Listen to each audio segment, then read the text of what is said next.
Стартуємо. Друзі, вітання. Сьогодні понеділок, і ми розпочинаємо наш новий тиждень. Тиждень складних запитань, складних відповідей, але такий необхідний для нас всіх. І ми дякуємо, що ви з нами і допомагаєте нам пережити ці складні часи та вийти не тільки з перемогою, що дуже важливо, з перемогою в душі, з перемогою над ворогом і вийти ще більш сильними з цієї складної ситуації. Дякуємо вам. Anya welcomes everyone and says that we're starting this week, which starts a bit, well, a lot difficult for us with difficult questions and probably difficult responses. But thanks for being with us. Thanks for supporting us to get through all of this. We hope that we not just win over our enemy, but we also win with more strength in our souls and hearts, thanks to your support. Thank you, Natalia. And Natalia, I'm having a problem with my internet today. Can you hear me clearly? Well, I can, but with some troubles. With some troubles, okay. So I might, just let me know if you can't hear me. I will try to do other things to be able to hear me better, all right? So first of all, we want to welcome everyone that is here with us today, and also all of our the listeners on EdCamp who are live streaming and who will listen later. Я вітаю всіх, хто зараз дивиться нас у цьому зумі, на трансляції через Facebook, і хто слухатиме потім це відео записі. And so what we wanted to start with today is to have a moment of silence to perhaps remember the people who've suffered and died that we have, of course, all have heard about what has happened over the last couple days. And also, as we have this moment of silence, to encourage us all to think about, you know, what helps us get through, what are our resources, and perhaps if this moment of silence is in prayer or meditation. But let's take a moment together. Ілен запрошує провести нашу хвилинку стишення сьогодні, яка також буде і хвилиною мовчання на спомин про тих людей, про смерть яких ми дізналися за ці вихідні. Це були дуже непрості вихідні для нас усіх в плані новин і, можливо, для когось і в плані особистих втрат. І також в цю ж хвилинку тиші і стишення Ілен запрошує нас подумати про те, не тільки про них, а й про те, що допомагає нам рухатися далі. Можливо, комусь захочеться помолитися або помедитувати, це також можна зробити, але важливо, що ми це робитимемо всі разом.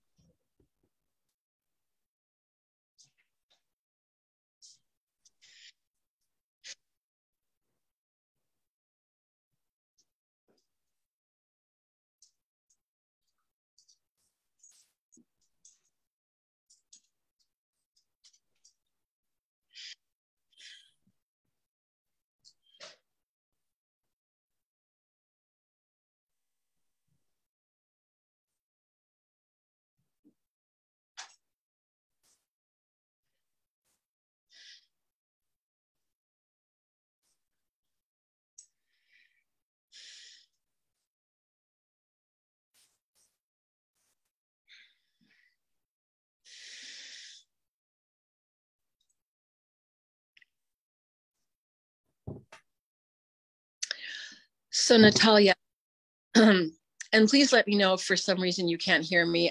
The internet just went back on again, so I may be clearer now, but I am going to try to get back on my computer in just a moment. But as we get started today, we did receive the question, but we also thought it might be important to see if any of our people that are on Zoom or may want to make a comment or a question, and give them the opportunity to do that first, and then we'll go into a response to the question that you've provided for us. Так, Ілен каже, що отримала запитання. У нас було на сьогодні запитання, пов'язане з новинами, які ми отримали на вихідних. Але Ілейн пропонує спочатку, якщо в когось із присутніх у Zoom або на трансляції Фейсбуку є коментар або запитання, ми можемо спочатку їх вислухати, а потім перейти до того, про що ми хотіли сьогодні поговорити.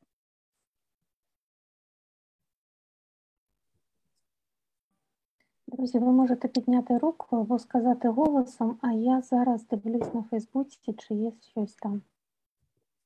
Можна також написати в чаті. Ну, у меня вопрос относительно беременных остался открытым. Мы в пятницу разговаривали о том, что, может быть, проведем открытый вот Zoom для беременных женщин. Актуален ли он? И если... Так, Кристина, він актуальний, ми погодили, і в п'ятницю ми з вами проведемо цей вебінар. Я з вами зв'яжусь, бо ми ось отримали відповідь на ваших терапевтів, вони зможуть провести для нас цей Zoom. Дякую, я вам все напишу, добре? Інформацію. Так. So, Christina, I was just asking about the special session for pregnant ladies, and Anna confirmed that we will have it on Friday. Yes.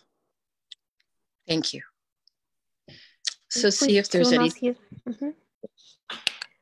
Так, Елейн, у нас в Фейсбуці запитання відносно запису, ми віддамо на нього відповідь, а нових запитань щодо ситуації або нашого етеру наразі немає. I haven't done that. То ми можемо розглянути наше запитання, яке ми отримали напередодні. Так, секундочку, я мусила перемкнутися на телефон, бо теж поганий інтернет. Значить, на Фейсбуку у нас теж немає запитань, правильно, можемо перейти до окей. Just one question on Facebook, but it's some technical matters, so we can actually get to the question that we sent you earlier. So as you ask the question, I'm going to try to see if I can get onto my computer. And so I am going to ask Ron to take over the leadership, and I will be back hopefully in just a couple minutes with my internet working better. All right, I'll be back. Okay. Так, Ілейн сказала, що за хвильку повернеться, в неї теж сьогодні якісь проблеми з інтернетом, а наразі Рон переймає лідерство. Аня, ми можемо зачитати тим часом запитання. Добре, я зачитую запитання, яке ми отримали напередодні від моєї колежанки, і мені здається, що приблизно те ж саме ми відчуваємо всі саме зараз, ці останні дні. Коли звільнили Київську область, ми дізналися страшні факти. Я не буду переказувати, які звірства розкрилися, все це вже висвітили медіа. Ми розуміли і знали, що окупація – це страшно, але ніхто з нас не міг уявити, що люди можуть зробити таке. А це не війна, це щось жахливе, це геноцид проти нашого народу, і цієї жорстокості та варварства немає пояснення. Наразі багато міст в Україні, які контролюються цією варварською ордою, і емоції захльостують, з ними неможливо впоратись, то запитання, як впоратись з власними емоціями, як вижити, як допомогти тим, хто вижив, і як підтримати тих, хто мав рідних, які назавжди залишились в цих місцях. Ron, Anna just read the question that I think you received as well this morning. Or do you need me to reread it in English? No, that's fine. That's fine. I'm back, Ron. We'll see how am I matching now? I think you're much better, Elaine. Congratulations. Okay, we'll see. All right, thank you. Thank you. So you missed nothing. They just read the question. Okay. Did you want to go ahead and say something first, Ron, and then I'll add in? Well, you know,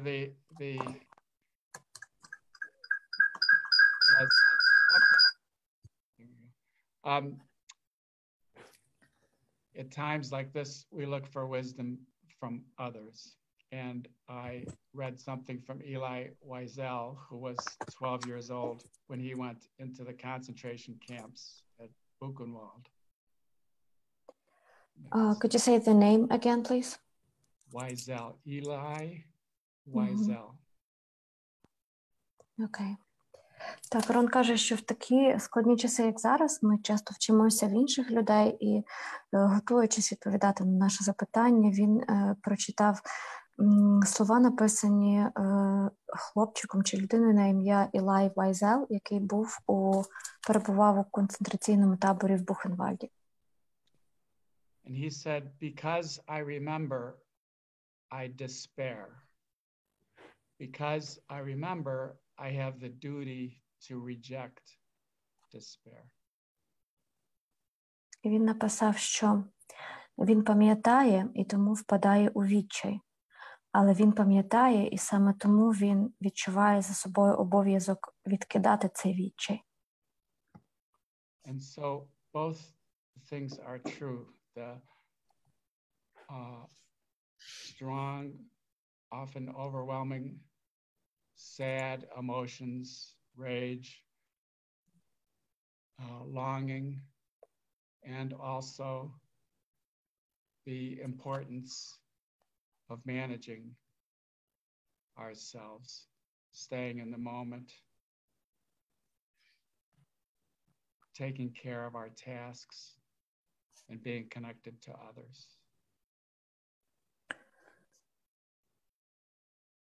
Тобто обидві сторони, напевне, зараз мають місце, і про обидві треба пам'ятати. З одного боку, ми всі переживаємо дуже сильні, такі аж іноді занадто сильні емоції, які нас переповнюють, і лють, і сум, і Рон його не називав, але мені здається, і бажання помсти у нас усіх дуже сильне.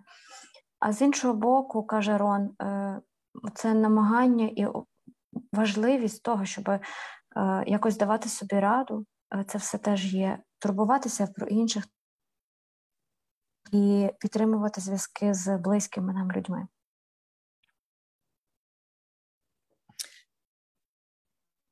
Okay, so, and I want to add to what Ron is speaking about. We've heard messages from hope from Edie Eger. And, she wrote her first book called The Choice. And then she wrote her second book, and it was about the gift, 12 lessons to save your life. And I want to bring out some of those lessons because she lived through the horror of war and the atrocities. And I was hoping that we could find a way to perhaps embrace some of her thoughts. І ще одною людиною, яка пережила концентраційні табори і до якої можна звернутися, і яка записувала навіть для українців і українок послання надії, є докторка Едіт Егер. Вона написала 2 книжки, які обидві є в українському перекладі. Перша називається «Вибір», друга називається «Дар. 12 уроків життя». І вона теж багато пише про пережиті жахіття війни, в тому числі. І Ілейн каже, що сподівається, що ми зможемо якимось чином і її словами сьогодні надихнутися, якось, можливо, прийняти їх до нашого обговорення. So she shares that when her mother was, she saw her mother being marched to the gas chamber when she was a young girl, but her mother said something to her right before, and she said, "No one can take away from you what you've put in your mind. No one can take away from you what you put in your mind."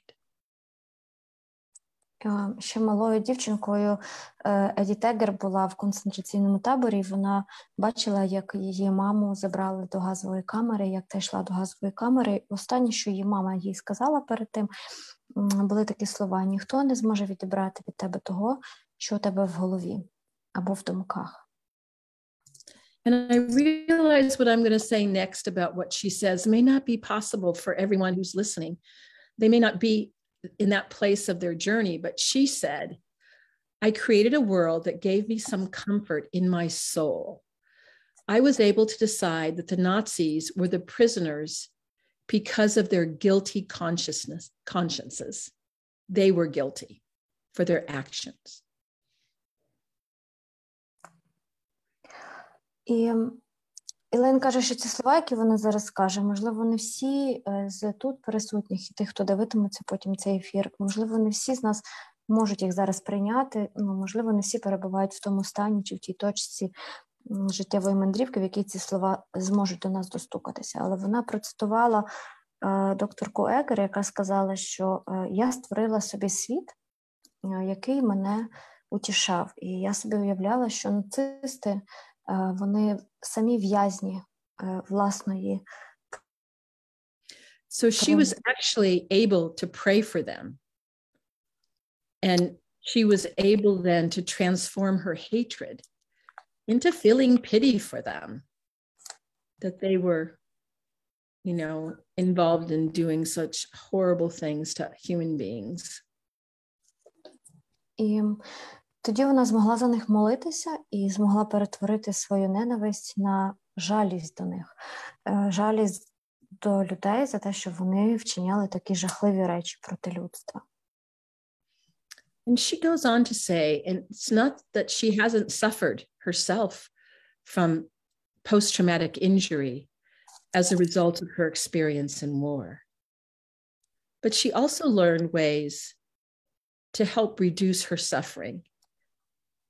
And by one of the ways that I think she reduced her suffering was by the meaning that she made out of the experience also afterwards, where she became an expert on post-traumatic stress disorder. And she worked at, and still does, works at the Veterans Administration in San Diego, California as a psychologist.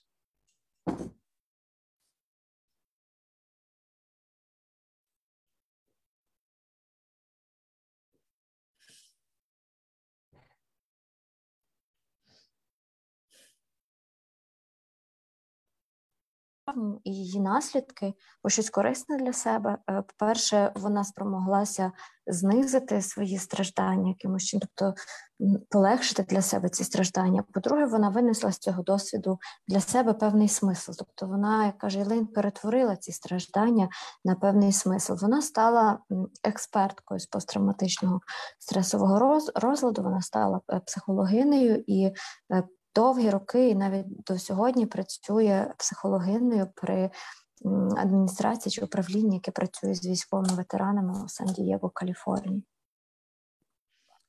So she goes on to say about the lessons in life.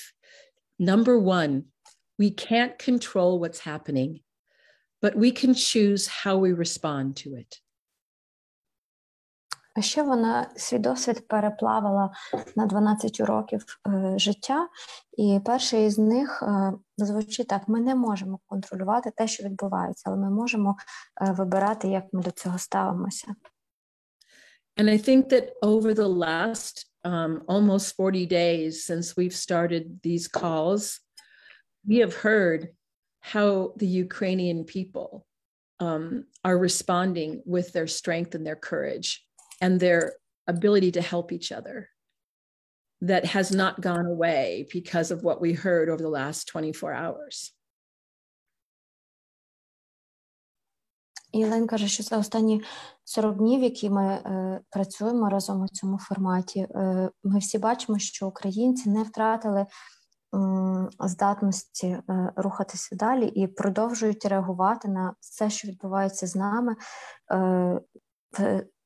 своєю силою, своєю сміливістю, своїм умінням допомагати одне одним. І навіть вчорашні новини нас цього всього не позбавили, напевне. The next thing she says, she singles out mothers. I'm a mother, so I think I've done plenty of this. She says that mothers worry too much. I think we can maybe say that parents and grandparents worry too much. Sometimes the worry will never happen. We don't know. But she talks about worry as being useless. That instead, if we can bring our awareness to the present moment, to remember what else is true, that can be something that can help us more so than worrying. Наступне правило, про яке згадує Елейн, воно про матерів, але насправді, каже Елейн, можна його перефразувати і про матерів, і про батьків також, що матері занадто багато хвилюються і переживають. Дуже часто те, за що ми переживаємо, так ніколи і не стається. Користі у хвилюваннях немає жодної. І набагато краще замість хвилювання обирати намагання перебувати в теперішньому моменті. Це більше допоможе, ніж просто хвилюватися. And she goes on to say, and I think this could be happening to some people, is not to dwell on what you could have done or should have done. So there may be people saying, oh, I should have gone with my other family members and gone to the West. I should have gone to Poland or Romania. I should have gone to another country, but I didn't. And that put my family in harm's way. And she says, please come back to the present moment and remind yourself what is true right now, that you made the best decision you could with the information you had at the time. Далі докторка Егер говорить про те, що не варто витрачати час і зусилля на переживання чи думки з розряду, що я могла зробити, але не зробила, або що варто було зробити, а я не зробила. Зараз багато хто може думати такими категоріями, чому я не виїхала, чи чому я не вивіз сім'ю кудись і так далі. Вона каже, що це теж робити не варто, і закликає, докторка Егер, я маю на увазі, закликає повертатися натомість у теперішній момент і думати про те, що ще правда, адже кожне рішення, прийняте нами в той чи інший момент, це є рішення, яке ґрунтувалося на найкращій інформації, якою ми володіли на той момент. She also says, avoid using always or never. These are absolute words. Instead, you might want to try to say, well, up until now, or in the past. Ще вона заохочує позбутися таких слів, як завжди і ніколи. Краще казати, що, наприклад, до сьогодні або в минулому. So I'm going to pause there right now. There's more things that she has to say, but I want to just turn it back and see if any of our listeners here on Facebook or listeners here on Zoom, if they have anything they want to add to the list, because you are also having the lived experience of war, and some of your ideas are important to express as well. So I'm going to invite people to take a moment to either put their ideas along with Dr. Eger's in the chat, or to unmute yourself if you're on Zoom and share with us your thinking about what we can do in the present moment.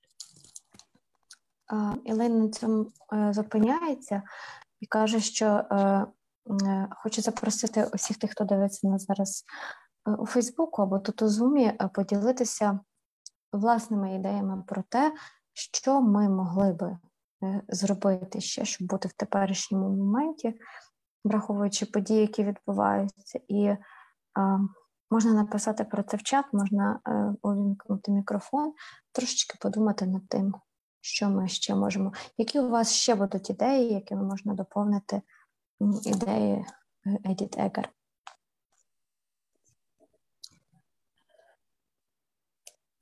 Знаете, мне очень откликнулась фраза по поводу того, что у тебя не могут отобрать то, что у тебя есть в голове. 2 недели назад я эту фразу написала у себя в Инстаграм. Я написала фразу о том, что у нас хотят отобрать нашу Украину, разрушают наше жилье, наш город, но у нас никогда не смогут отобрать наши знания и наши мысли. И это реально очень сильно помогает, потому что это дает смысл жизни. Ты понимаешь, что ты внутри все равно сохранил себя. это дает толчок для жизни. Дякую вам. So Christina shared, she said that she really loved the idea that Dr. Eger said that they can't take away from you what you put on your mind. And she said that 2 weeks ago, she wrote something similar on her Instagram, something about knowledge and thoughts that the enemy might actually try to take away our nation, our Ukraine, and the towns and cities we lived in, but they can never take away what we know and what we think inside of us. So, and she says this thought has actually helped her to get through since then. And yeah, I think that's it. Thank you, Christina. Thank you. And Anna has her hand up. Так, я вже про це говорила. Кожен раз, коли я щось роблю, я зупиняюсь на думці, що це я роблю для перемоги.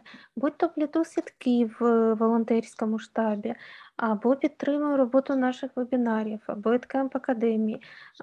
Тобто кожен день я зупиняюсь на тому, що це зараз, як би мені не було важко, це зараз я роблю для того, щоб моя Україна була вільною і для того, щоб у моєї дитини було вільне і щасливе майбутнє. Це мене підтримує. Дякую. So Anna says that what supports her is a thought. Whenever she and whatever she does anything, she says she always stops or pauses and thinks that she's doing this for the victory. Whatever that is, like making masking networks or conducting these webinars or planning some other EdCamp events. She always thinks that she's doing this for the victory and for Ukraine to be free, and that really supports her. Thank you, Anna.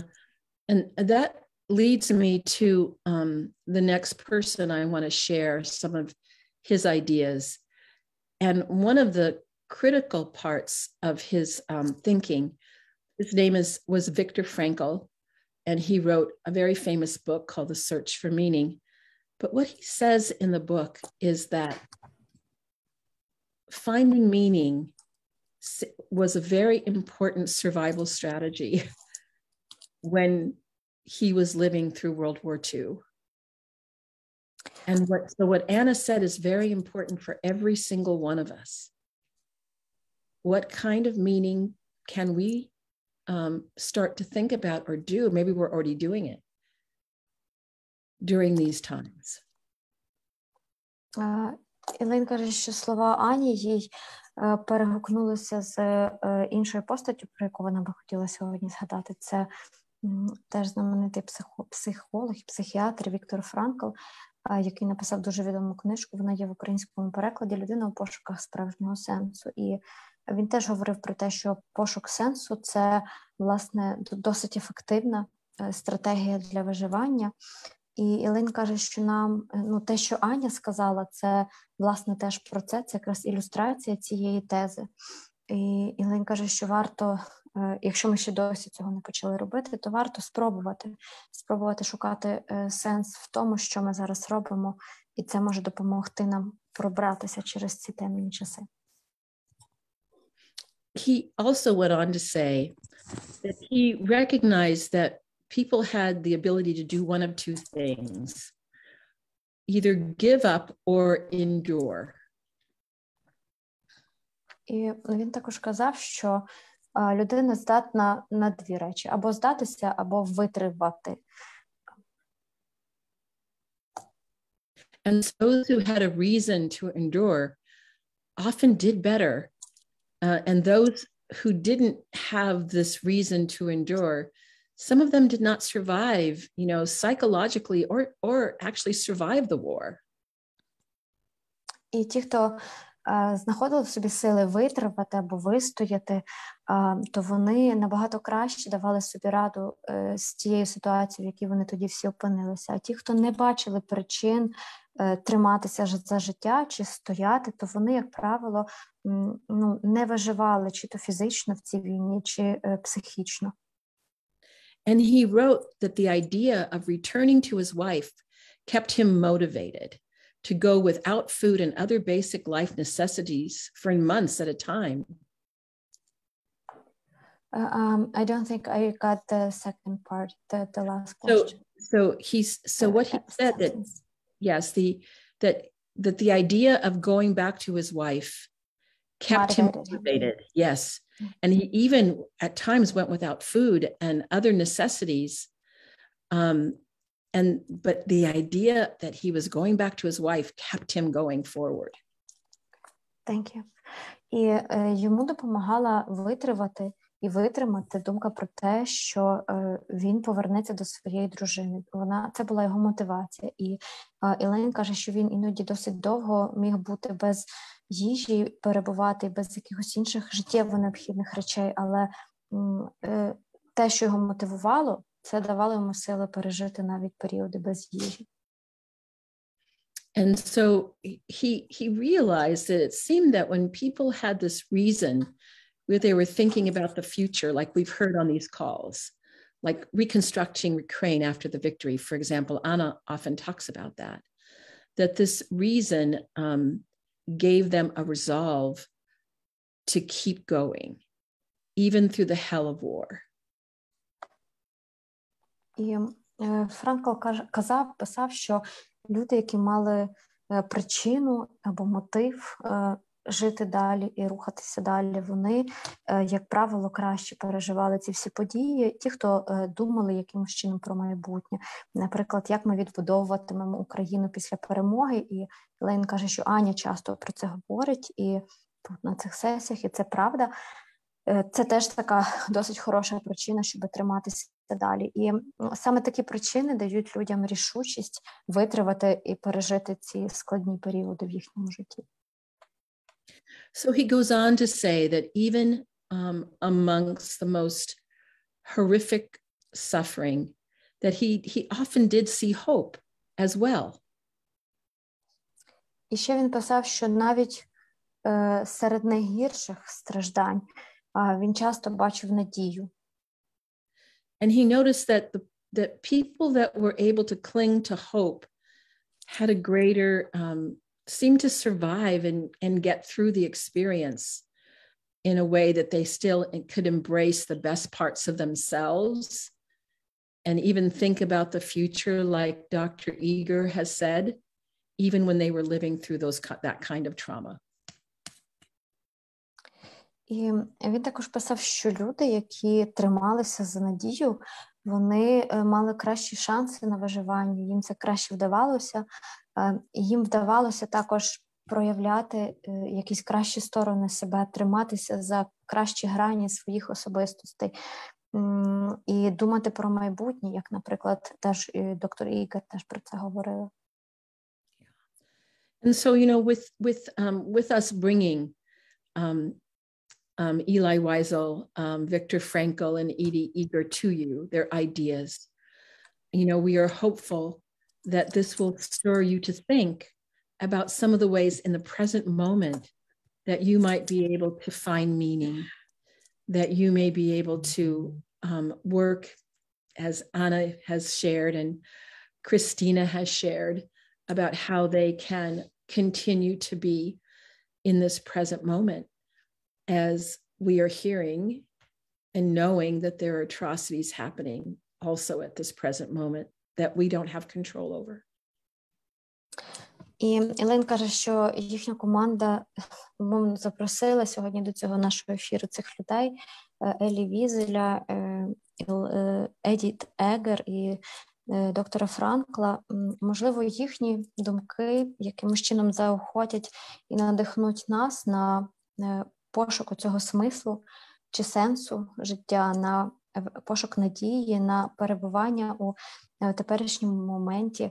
Точно так само нас можуть надихнути і слова, якими поділилися Христина і Анна, про те, що допомагає їм витривати у цих умовах. Тому що, очевидно, каже Елейн, ми ще чутимемо не про одні дуже тяжкі для нас новини, дещо відбувається просто в ці хвилини, про що ми ще не знаємо.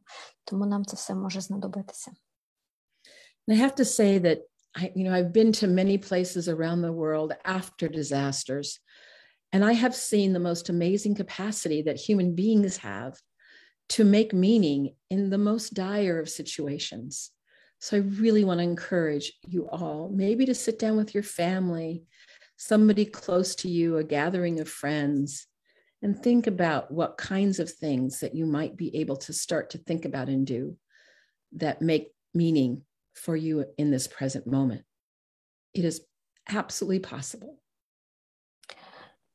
Ілин каже, що побувала не в одній точці світу після великих масштабних катастроф, і всюди зустрічала те, що її дуже вражає, оця дивовижна, напевно, найдивовижніша людська риса – це знаходити якусь надію і сили рухатися далі навіть в найгірших ситуаціях. Зараз нам усім можуть допомогти якісь такі речі, як, наприклад, можливо, посидіти з рідними чи з друзями, поговорити і подумати, що ми можемо робити разом, як ми почнемо, можливо, щось відбудовувати і так далі. Тобто щось, що дає нам віднайти сенс у тому, що відбувається довкола, ну і в житті загалом, а заразом і повернутися в теперішній момент. So I would like to pause now again and see if any of our participants here would like to unmute themselves, say anything, and share anything thoughts that may be coming up for them right now. Ілейн знову пропонує зробити коротеньку паузу. Можливо, комусь із вас, хто дивиться нас або тут присутні в Зумі, спали на думку знову якісь нові ідеї, або хочете щось прокоментувати, це можна зараз зробити. Я завжди хочу. Можна я ще раз? Можно? Я хотела добавить, что на самом деле сложно было в себе достать эту мотивацию. Первые дни было очень тяжелое состояние, было состояние ужаса и неприятия, такой прострации. Я заставила себя выполнять какие-то рутинные действия, заставлять детей учиться в школе онлайн, готовить еду, делать там зарядку, начать учить английский снова, консультировать беременных, ну, то есть понемножечку включать какой-то режим таких простых действий, простые действия каждый день выполнять. И только это меня стабилизировало, только это дало мне какой-то толчок к тому, чтобы я почувствовала хотя бы какой-то драйв, мотивацию и интерес к жизни дальше. Дякую.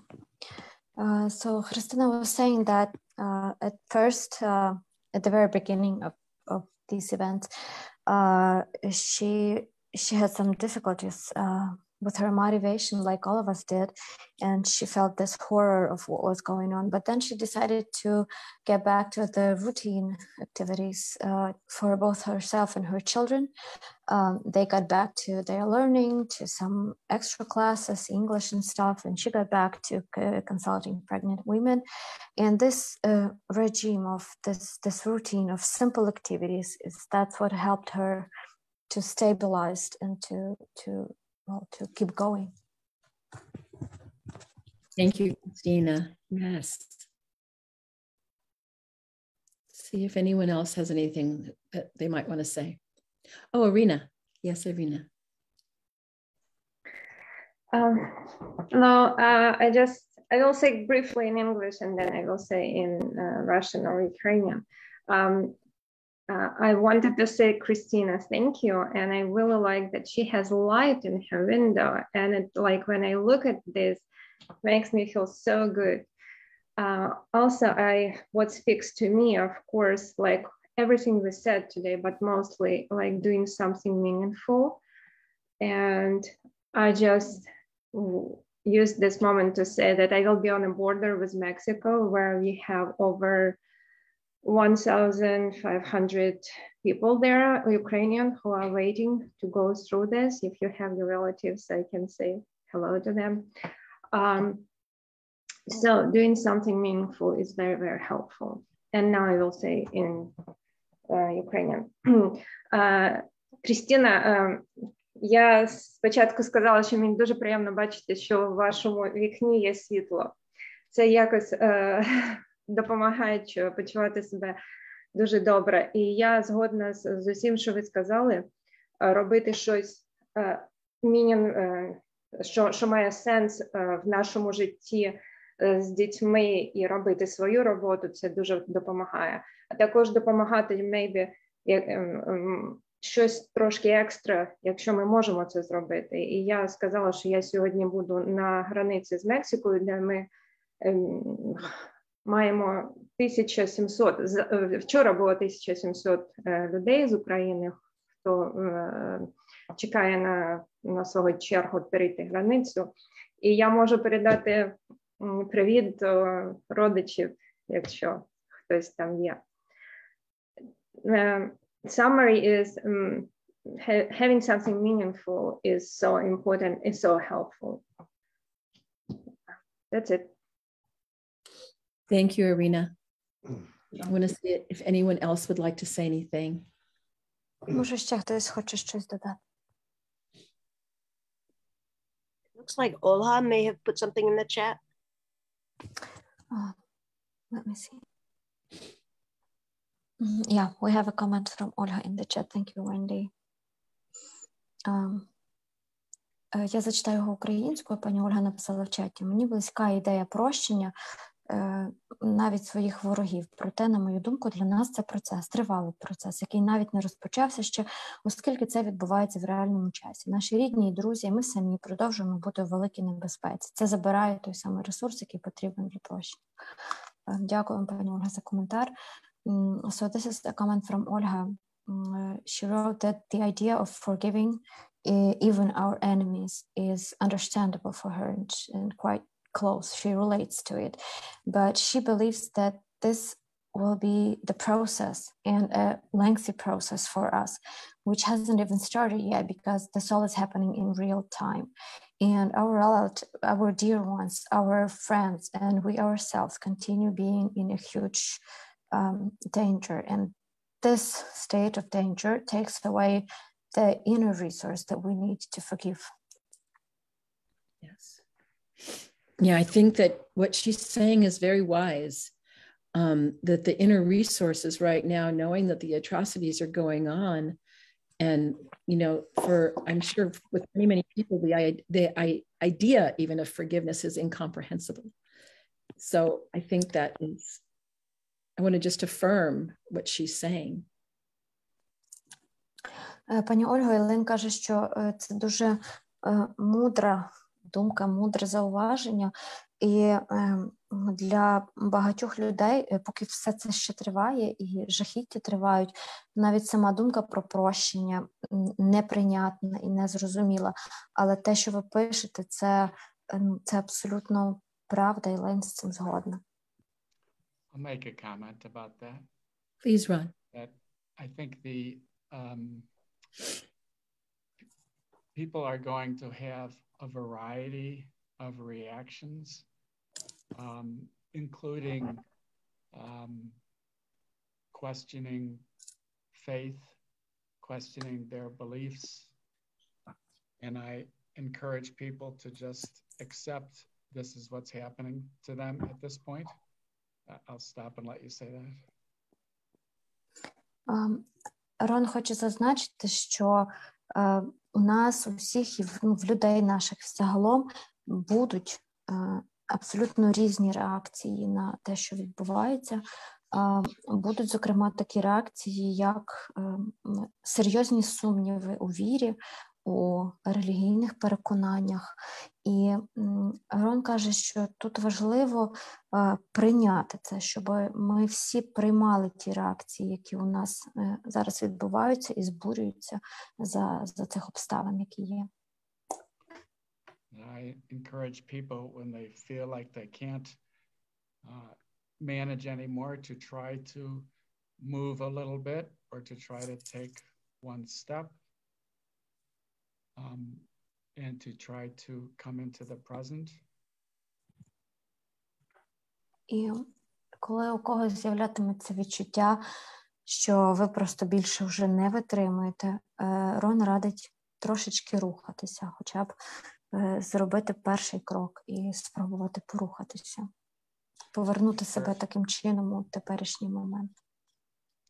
I encourage that when people experience despair or loss of hope, that they recognize that's normal, but then do what they can to come back. І коли люди відчувають відчай або втрату надії, щоб вони теж прийняли, що це нормально, ці відчуття нормальні, а тоді спробували зробити кілька кроків, щоб повернутися в теперішній момент. That could be noticing somewhere in their body that is a little more comfortable or a little less uncomfortable. It could be thinking of a memory that gives them peace. Could be from thinking of what a loved one would wish for them at that moment. А також Рон каже, що може допомогти, якщо ми спробуватимемо пригадати якийсь спогад, який додає нам миру, або спробуємо уявити, що могли би, чого хотіли би для нас ті близькі люди, яких нам зараз бракує, чи яких, можливо, ми втратили. I think especially to notice connections around them, and I hope they feel the love and the compassion from around the world for the brave people of the Ukraine.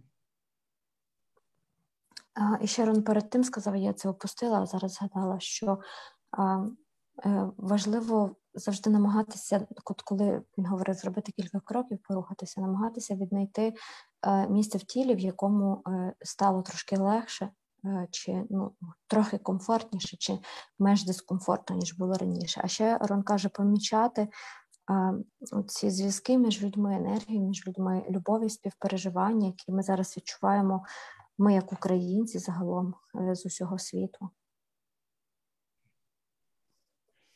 Thank you, Ron.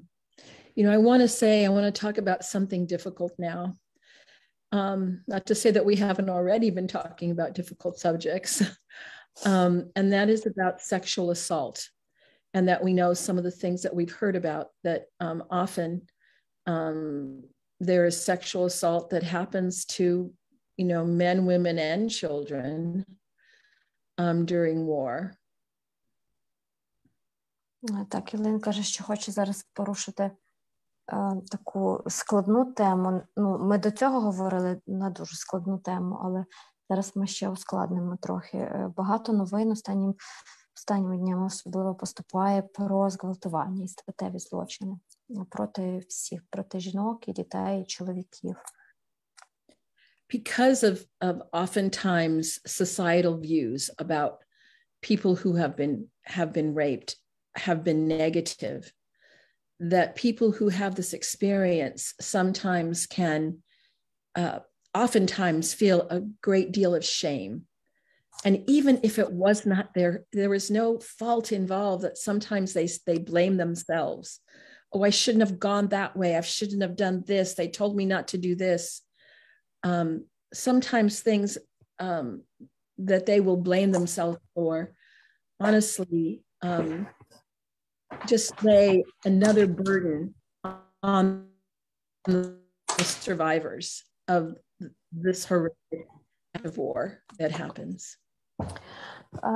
Через те, що зґвалтування пов'язані з таким дуже негативною якомусь енергією і уявленнями в наших суспільствах, часто може бути так, що жертви зґвалтувань потім, відчуваючи величезний сором і провину, і винять себе за те, що опинились не в тому місці, чи щось не зробили, щоб цього уникнути.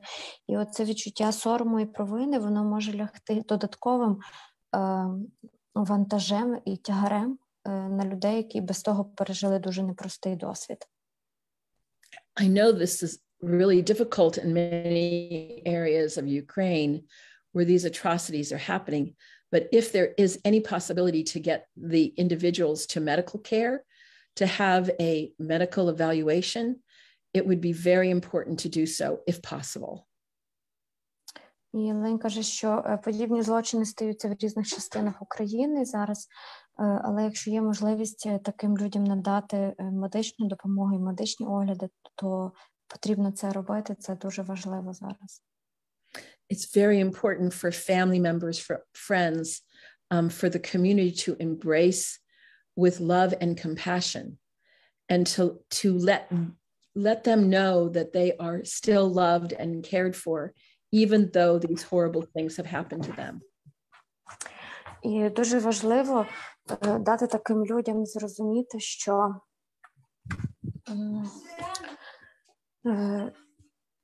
попри те, що відбулося з ними, попри цей весь їхній негативний досвід, ми всі загалом, а також їхні рідні, продовжуємо їх любити, приймати і цінувати.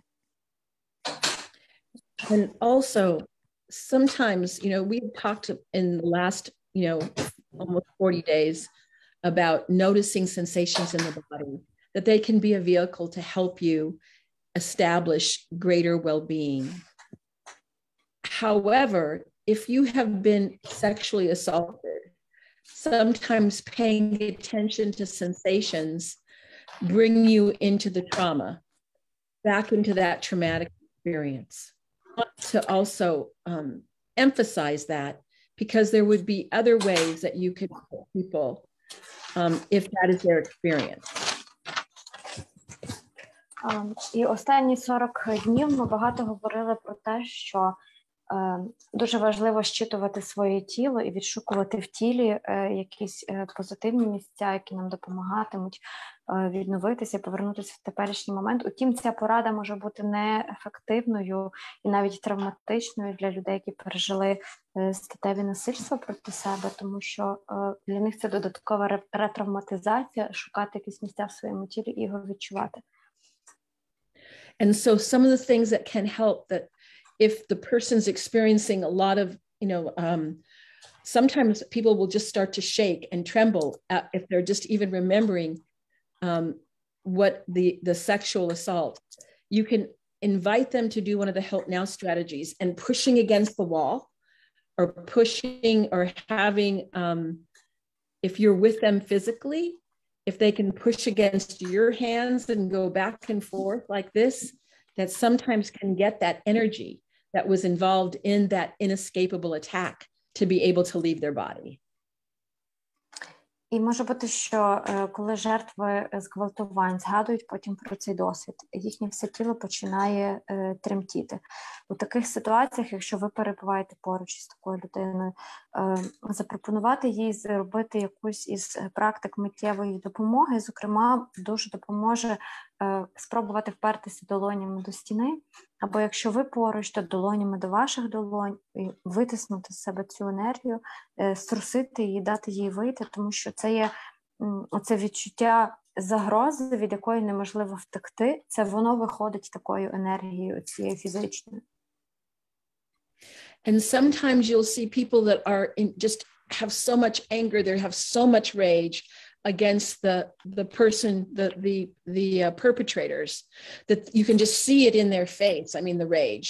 But then on the other side, you see people in shock, that they can't move. It's almost like all the vitality in their life has slipped away because of the rape.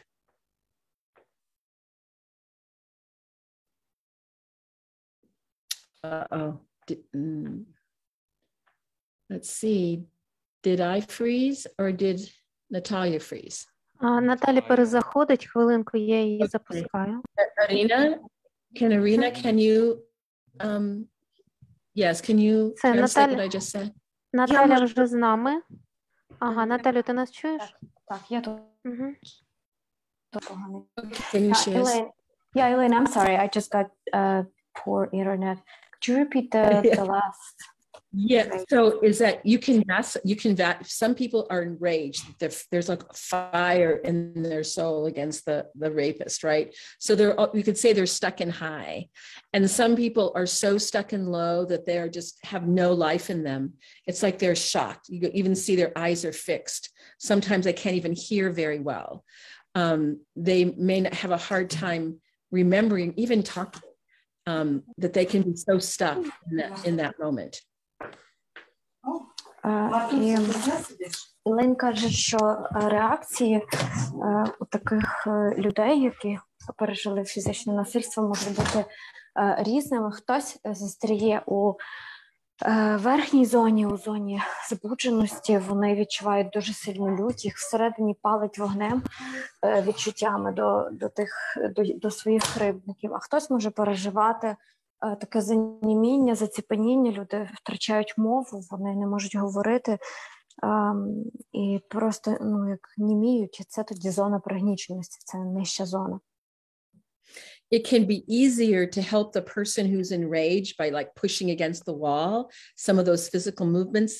It can be more difficult to help the person who's like in shock and can't move and doesn't want to speak. And so for that second case, this is a very important question. And that is, you can say, if you could move, what part of your body would you want to move first?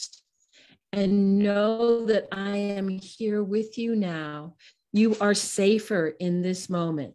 And safer is a qualifier, Natalia, because there may be no place where they feel safe, but they may be able to be safer in that moment. І якщо, наприклад, практика тиснути долонями до стіни може спрацювати для людини, яка перебуває у зоні збудженості, то людині, яка перебуває в зоні пригніченості, з цим буде важче.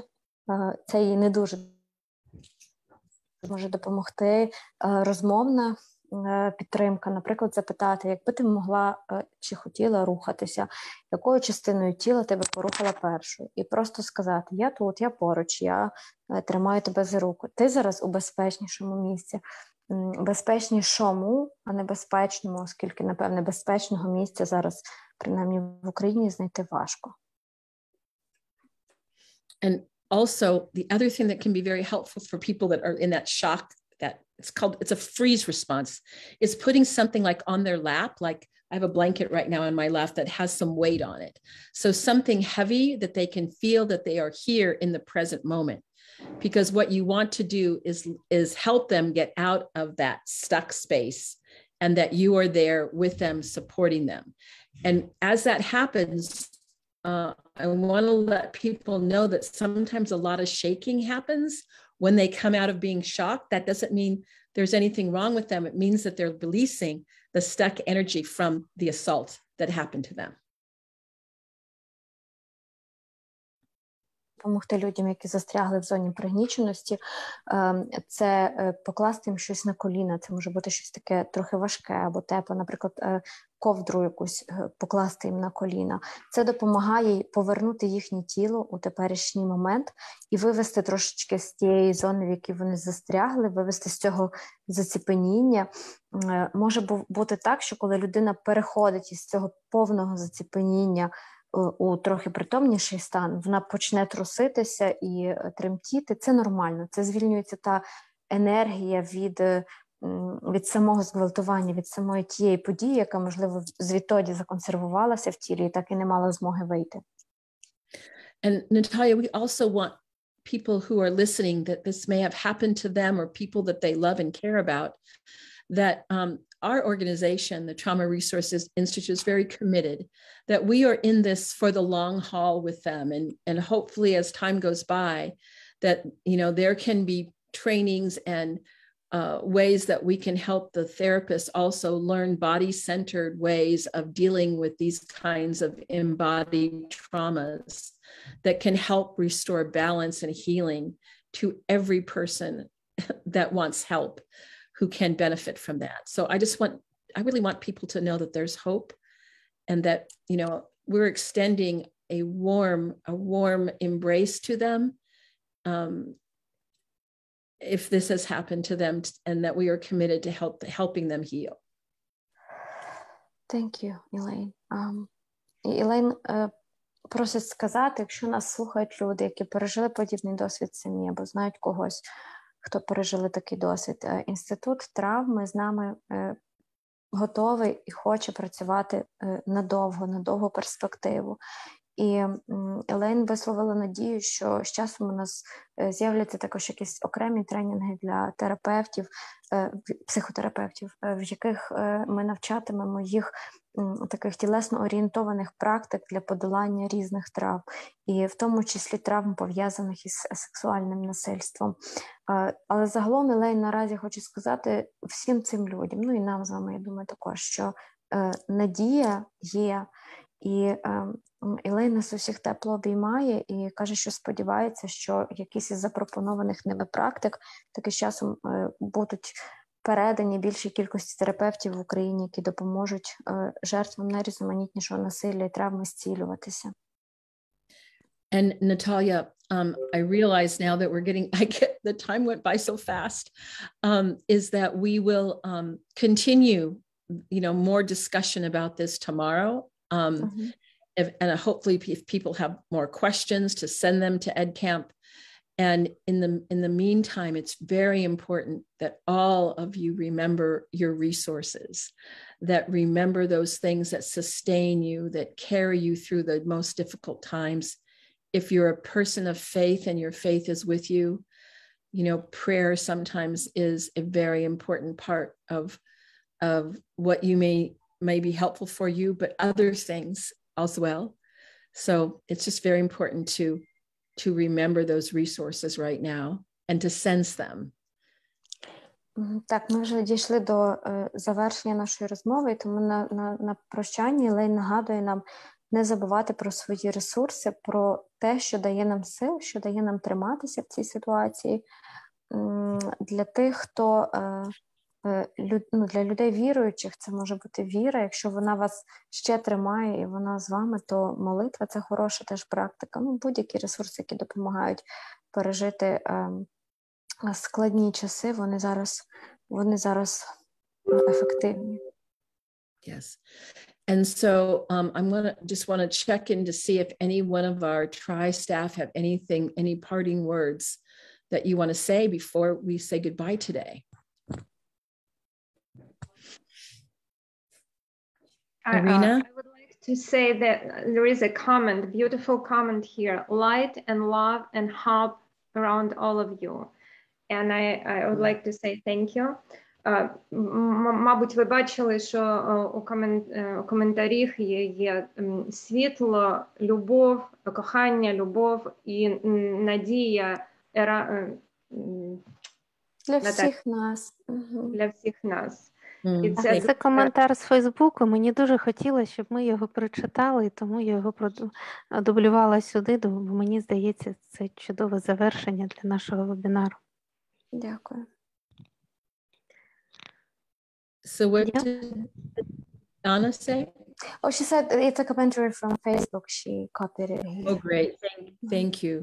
Thank you, Anna. And so I just want to see if Anna wants to say anything in closing, Natalia. Аня, може напевно, ти захочеш щось сказати на завершення?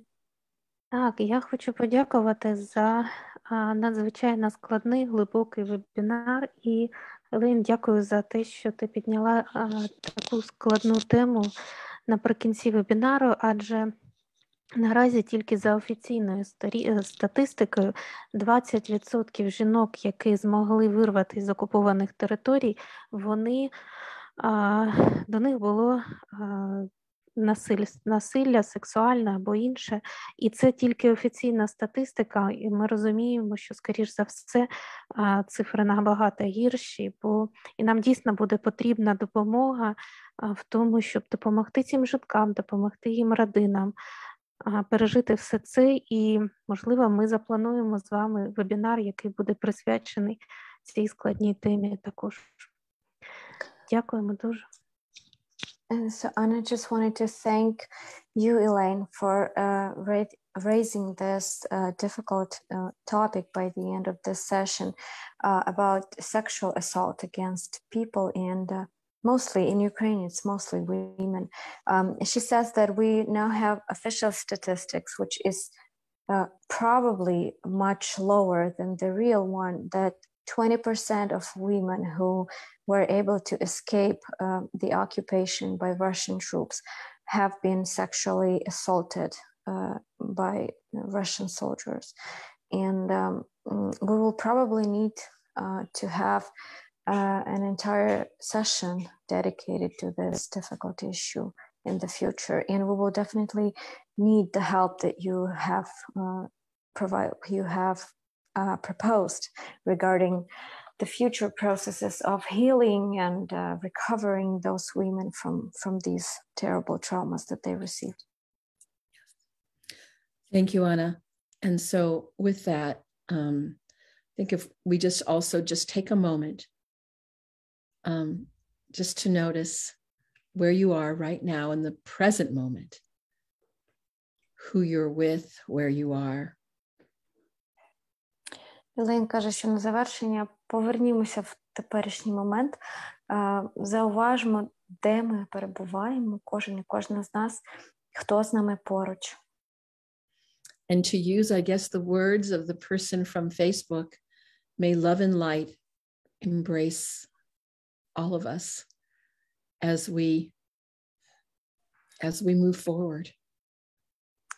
І цитуючи коментар з Фейсбука, який щойно зачитували, нехай нас усіх огорне любов і світло у нашому русі вперед. Thank you. Thank you until tomorrow. Дякую і побачимося всі завтра. Дякую, до зустрічі. Па-па. Дякую.